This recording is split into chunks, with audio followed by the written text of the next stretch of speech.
Namaskar and welcome to YouTube channel. Today onwards, I am going to start small lectures on the Ayurvedic concept of Smriti. It is memory. There will be 3 or 4 or 5 lectures covering various aspects of Smriti according to Ayurveda. As we know, Smriti is a highly important entity in our daily life. It plays a vital role in our daily routine in our life. The memory, Smriti, is also a bliss for flora and fauna. You might have seen on YouTube or Animal Planet or Discovery Channel various chimpanzees or lions or leopards or even elephants recalling their old acquaintances after so many 10, 20 years. Even dogs recalling their old masters after so many years. They are available on YouTube clips as also. About birds, yes, you might have seen the migration of birds. They travel the same places from same place to same place every year. And they have a very fantastic memory of the route. And they say the plant kingdom also has memory. You can just surf through the channels and you can find some speakers speaking on that, or even if you refer some ancient text you will find some mention about that. What makes the human memory different from all these things? There is a one subtle point which makes the human memory different than all these plants and animal memories. And that is, we human take motivation, or we do motivate some others using the memory. I'll give you some examples. We put some photos of our ancestors, say devatas, or some idols whom we worship.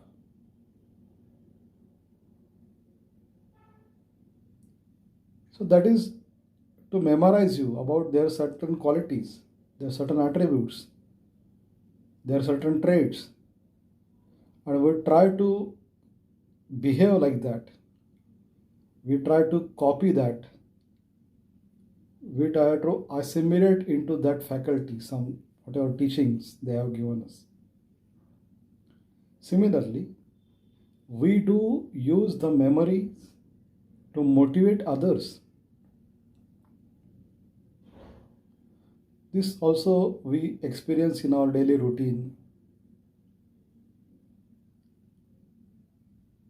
Like we see war memorials or some ancestral weapons or ancestral books, pothi we call, manuscript.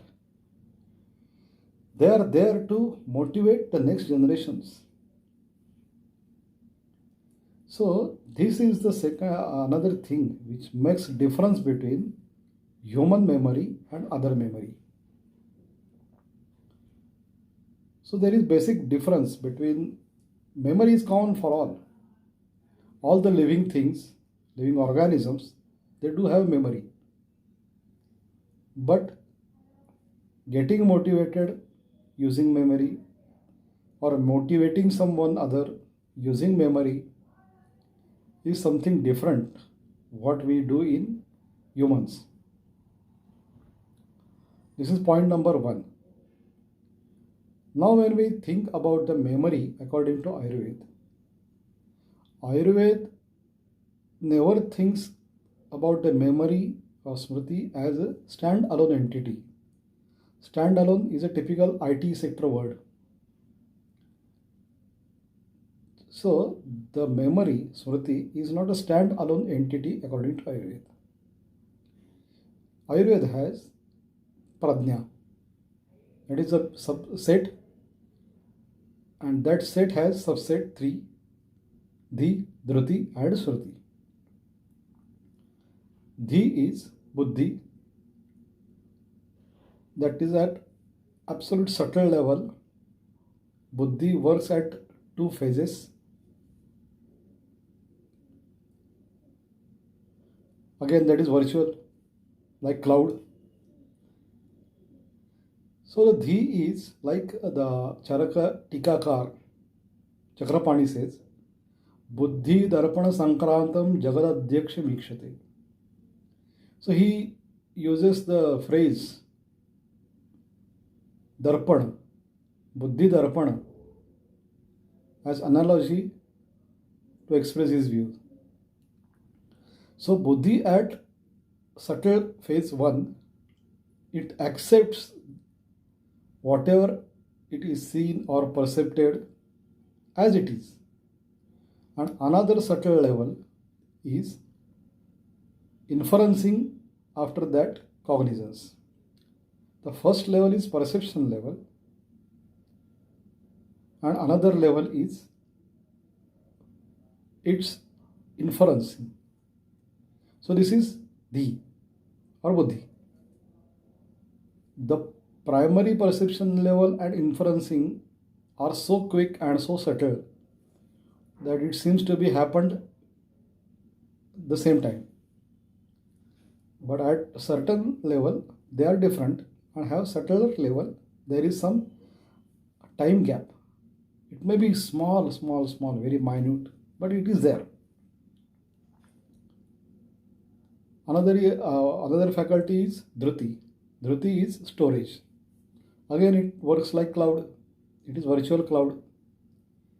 So whatever you have perceived, cognized, and inferenced is stored into that cloud.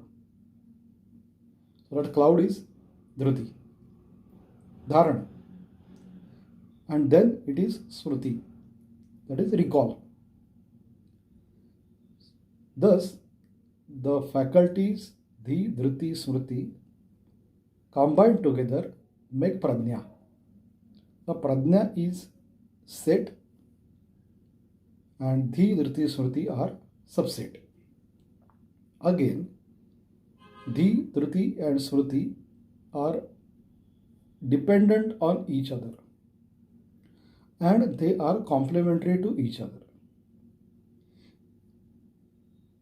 You can experience that. If you have perceived something you can and stored it good, you can recall it good. If you have perceived a long ago and stored it for a long time, you can recall it after a long time. If you have long memory stored somewhere, that you can perceive again after some other references. So this is all codependent and complementary to each other. So this is point number 2. First point was human memory is something different which can be used to motivate self or motivate others. And another point is, according to Ayurveda, the Smriti is not a single stand-alone entity, but it is a subset of Pradnya along with Dhi and Dhruti. The set of subsets together, Dhi, Dhruti, Smriti, comprise the Pradnya. This is point number 2. Now, as we know, there are 5 senses according to Ayurveda. So the memories are of 5 types: Shabda, Sparsha, Rupa, Rasa and Gandha. Shabda is Smriti of some sounds. say musical sounds, Pandit Shiv Kumar Sharma ji's Santur, Pandit Kumar Gandharv ji's vocal recital. For our South Indian friends, maybe Dr. Bala Murali Krishnan, a great singer, or maybe some kritis of Purandara Dasa. These are all Shabda Smriti. And not only music, but other memories are there. Say some breeze of at certain hill, or some breezes of some passing through some jungle. Various types of sounds that we recall is Shabda Smriti. Next is Sparsha Smriti. We do recall the affectionate touch of our grandmother, grandfather. We do recall the blessings of our Guru. You might have done something good in your class, and your Guru might have blessed you, touching your head or touching your back. So, and you don't forget that touch because it has love, it has affection, it has blessings and all that.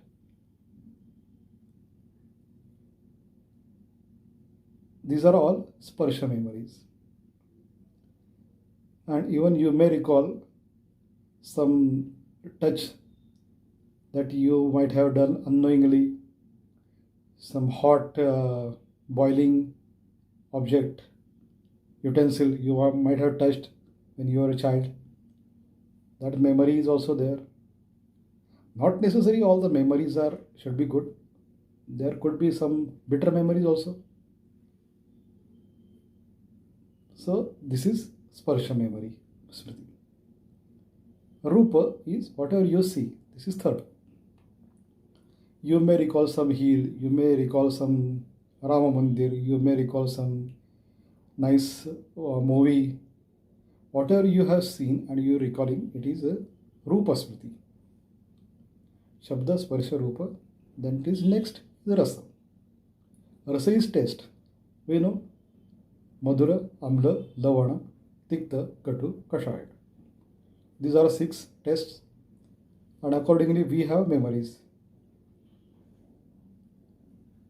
So these are test wise, but otherwise also you can recall some recipe of your grandmother, a typical nice recipe of your, say, auntie, or some specific food you have eaten somewhere in South Kerala, or say near some Banaras, or you may recall some eating misal in Pune. So these are all tastes, and that can be divided into Madhuramla, Lavana, Tikta, Katu, Kashaya, but that is again division. The first primary thing is remembering the taste. So this is Rasa. And last is Gandha. Gandha is smell. You can recall various smells, some perfumes, or some typical smell going around your school, or passing by some lane, typical smell coming out of some dairy, or typical smell coming out of some samosa wala or vade wala, whatever, or some veg or non-veg hotel, typical smell they pass. Or other smells are also there.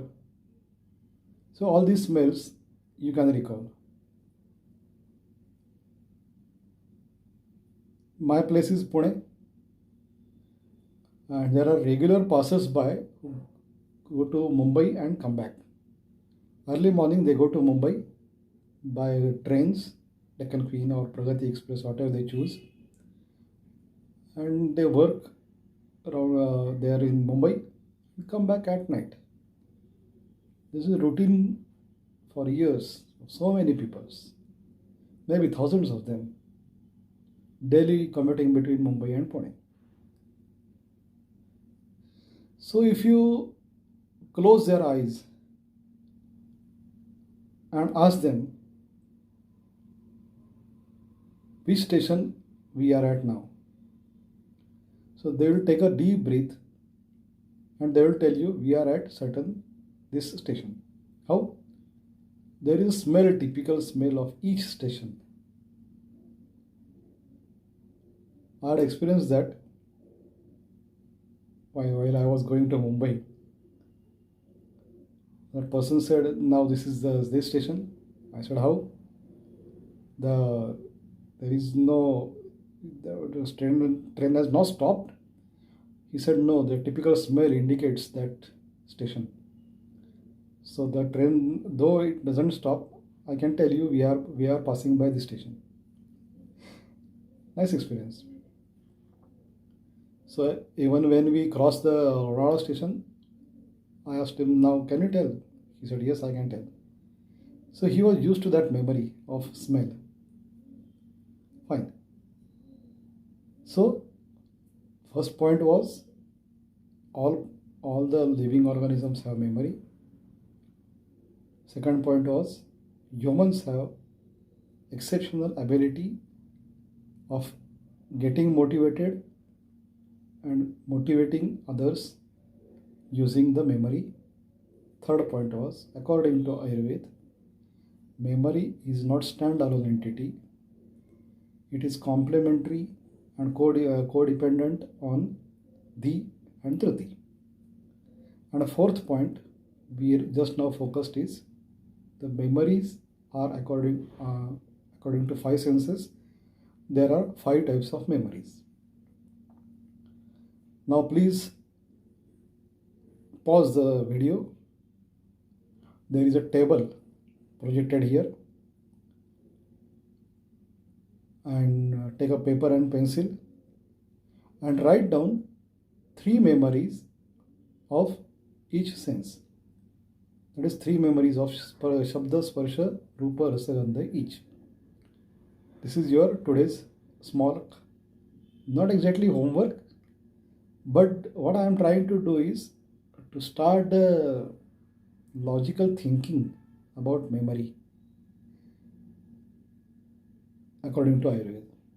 So please pause the video and write down three experiences of memories of Shabda, Sparsha, Rupa, Rasa and Gandha.